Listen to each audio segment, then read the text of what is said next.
آج اس لیکچر میں ہم پڑھیں گے ٹو سٹروک انجن، ایسا انجن جس میں ایندھن کے جلنے کا عمل دو مراحل میں مکمل ہوتا ہے، ٹو سٹروک انجن کہلاتا ہے۔ اس میں سکشن اور کمپریشن کا عمل جو ہے وہ پسٹن کے نیچے سے اوپر جاتے ہوئے مکمل ہوتا ہے، جبکہ ایکسپینشن اور ایگزاسٹ کا جو عمل ہوتا ہے بیٹا وہ جب پسٹن نیچے جاتا ہے تو اس وقت مکمل ہوتا ہے۔ یعنی کہ دو سٹروکوں میں یہ کام مکمل ہوتا ہے، ایک سٹروک میں دو کام ہوتے ہیں، دوسرے سٹروک میں بھی دو کام ہوتے ہیں۔ جب پسٹن نیچے سے اوپر جاتا ہے تو وہ انلیٹ پورٹ آئی کو اوپن کر دیتا ہے، تو نیچے کرینک کیس میں ہوا بھری ہوتی ہے۔ جب آئی پورٹ اوپن ہوتی ہے تو کرینک کیس سے انجن کے سلنڈر جو اوپر والا حصہ ہے اس میں تازہ ہوا جو ہے وہ داخل ہو جاتی ہے۔ اچھا، جب مزید جو ہے وہ پسٹن اوپر آتا ہے تو انلیٹ پورٹ بند ہو جاتی ہے اور ایگزاسٹ پورٹ بھی بند ہو جاتی ہے، اور جو سلنڈر میں موجود ہوا ہوتی ہے وہ کمپریس ہونا شروع ہو جاتی ہے۔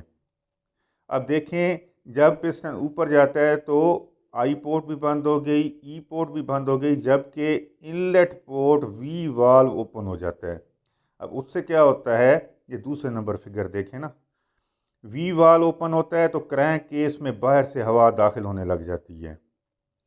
جب پسٹن ٹاپ ڈیڈ سینٹر تک پہنچتا ہے تو نوزل کے ذریعے فیول سلنڈر میں سپرے کیا جاتا ہے فیول۔ اب درجہ حرارت بڑھ چکا ہوتا ہے تو فیول کیا ہوتا ہے، وہ جل اٹھتا ہے۔ جب فیول جلتا ہے تو کیا ہوتا ہے، گیسز پیدا ہوتی ہیں، وہ گیسز سلنڈر کو نیچے دھکیلتی ہیں، تو ایکسپینشن یا تیسرے نمبر والا پروسیس شروع ہوتا ہے، اور دوسرا سٹروک اور پروسیس تیسرا۔ اب کیا ہے کہ زیادہ دباؤ اور درجہ حرارت کی وجہ سے جب فیول جلتا ہے تو گیسز پیدا ہوتی ہیں اور پسٹن نیچے کی طرف سفر شروع کرتا ہے۔ دوسرا سٹروک شروع ہو رہا ہے لیکن کام تیسرا ہو رہا ہے ایکسپینشن کا، اور حرارتی انرجی جو ہے وہ مکینیکل انرجی میں بدل جاتی ہے۔ اب پسٹن نیچے آتا ہے، جب فل نیچے آتا ہے تو کیا ہوتا ہے کہ جو ایگزاسٹ اس کی پورٹ ہوتی ہے وہ اوپن ہو جاتی ہے، ایگزاسٹ والو ای والا اوپن ہو جاتا ہے۔ تو اس سے کیا ہوتا ہے کہ جو اوپر سلنڈر کے اندر گیسز ہوتی ہیں وہ باہر نکل جاتی ہیں۔ اچھا، اس دوران آپ دیکھو کہ ای پورٹ تو اوپن ہوئی ہے، انلیٹ وی وال بند ہو چکا ہے، لیکن ساتھ آئی پورٹ بھی اوپن ہو گئی ہے۔ اب کیا ہوگا کہ گیسز ای پورٹ سے ایگزاسٹ پورٹ سے باہر جائیں گی اور نیچے کرینک کیس والی ہوا اوپر جائے گی، اور جو ہمارا پسٹن ہے اس کا اوپر والا حصہ ایسے بناتے ہیں کہ ایک سرے پہ ابھار ہوتا ہے، اس سے کیا ہوتی ہے، ہوا اوپر ہو کے آتی ہے، تو ہوا کے دباؤ کے تحت بھی گیسز جلدی سے باہر نکل جاتی ہیں۔ اس طریقے سے ایک سائیکل مکمل ہوتا ہے اور جو انجن سلنڈر ہوتا ہے وہ پھر ہوا سک کرنے کے لیے تیار ہو جاتا ہے۔ یعنی کہ جب پسٹن نیچے سے اوپر جاتا ہے، ایک سٹروک میں دو کام ہوتے ہیں، سکشن اور کمپریشن۔ وہاں پہ جب اوپر پہنچ جاتا ہے پسٹن تو وہاں پہ فیول جلتا ہے اور دوسرا اس کا سٹروک شروع ہوتا ہے جس میں پسٹن نے اوپر سے نیچے آنا ہے۔ اس دوران مزید دو کام ہوتے ہیں، ایکسپینشن کا اور ایگزاسٹ کا۔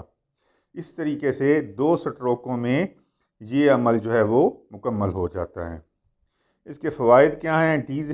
اس کا ڈیزائن جو ہے سادہ ہوتا ہے، یہ ہلکا ہوتا ہے، جگہ کم گھیرتا ہے، دگنی پاور سٹروک مہیا کرتا ہے، ہلکا فلائی ویل درکار ہے، اور اس میں فرکشن لاسز کم ہوتے ہیں کیونکہ پسٹن نے دو دفعہ موو کرنا ہے ایک سائیکل کے لیے، جبکہ فور سٹروک میں ایک سائیکل کے لیے 4 دفعہ موو کرنا ہوتا ہے۔